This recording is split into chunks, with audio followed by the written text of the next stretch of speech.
Jumpa Remy Ishak dekat Radio Hard FM. Roslan Shah ajak Remy join para tak normal dekat Singapura. Begini jawapan Remy Ishak.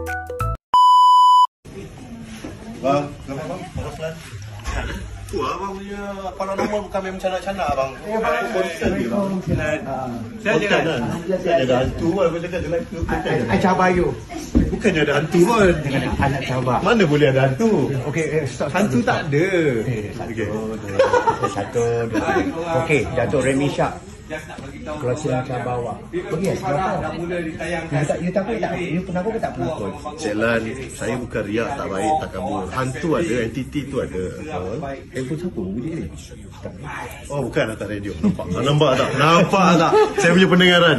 Saya percaya entiti tu ada. Saya tahu. Tapi Cik Lan gatal sangat pergi cari kenapa?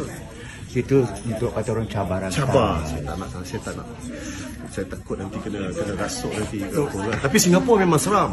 Singapura memang seram. Tu konten Cik Lan tu memang buat kat Singapura. Awak Singapura dengan Malaysia. Kat mana? Dekat Siti Alam, kat Malaysia.